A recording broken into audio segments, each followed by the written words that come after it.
নমস্কার বন্ধুরা, সিএস কিচেনে আপনাদের সকলকে স্বাগত।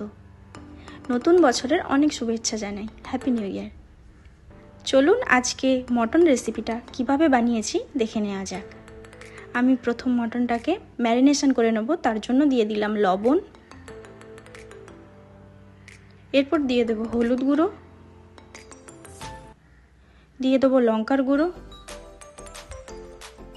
আর এখানে দিয়ে দেব গোলমরিচের গুঁড়ো, আর ফেটিয়ে রাখা টক দই দিয়ে দিলাম এর উপরে। দিয়ে সর্ষের তেল দিয়ে দেবো আমি এখানে। দিয়ে ভালো করে হাতের সাহায্যে এটাকে মাখিয়ে নিতে হবে।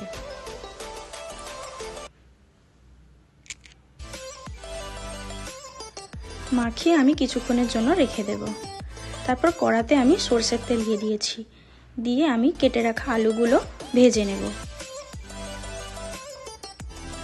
উপর দিয়ে দেব হলুদ গুঁড়ো, আর দিয়ে দেব লবণ, দিয়ে ভালো করে ভেজে নেব। আর একটু আমি এখানে কাশ্মীরি রেড চিলি ব্যবহার করেছি যাতে কালারটা ভালো আসে।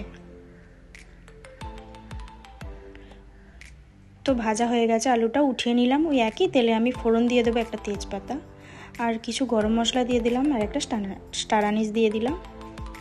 এবার দিয়ে দেব কুচিয়ে রাখা পেঁয়াজ। আপনারা চাইলে পেস্টও ব্যবহার করতে পারেন। পেঁয়াজটা একটু লবণ দিয়ে ভেজে নেব যাতে তাড়াতাড়ি হয়। পেঁয়াজটা ভাজা হয়ে গেছে, আমি এখানে আদা রসুনের পেস্ট দিয়ে দিলাম। দিয়ে ভালো করে ভেজে নিতে হবে, আদা রসুনের কাঁচা গন্ধটা যাতে না থাকে।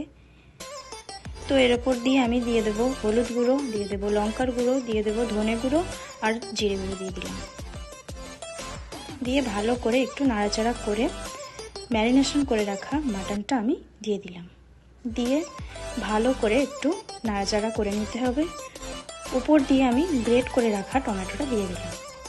দিয়ে ভালো করে আমি কষিয়ে নেব।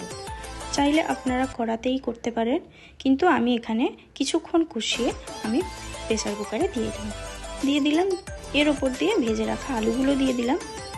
এখানে জলটা আপনারা মটনের বরাবর দেবেন, ওপর দেবেন না। তো আমি জল দিয়ে দিলাম। দিয়ে আমি 5টা থেকে 6টা সিটি দেবো, দিলেই কিন্তু আমার মাটন রেডি। এর ওপর দিয়ে আমি গরম মশলা গুঁড়ো দিয়ে দিলাম, আর দিয়ে দেবো কুচিয়ে রাখা ধনেপাতা। দিলেই কিন্তু আমাদের মাটনের ঝোল একদম রেডি। তো কেমন লাগে অবশ্যই আমাকে একটা কমেন্ট করে জানাবেন, আর আমার চ্যানেলটাকে সাবস্ক্রাইব করে পাশে থাকবেন।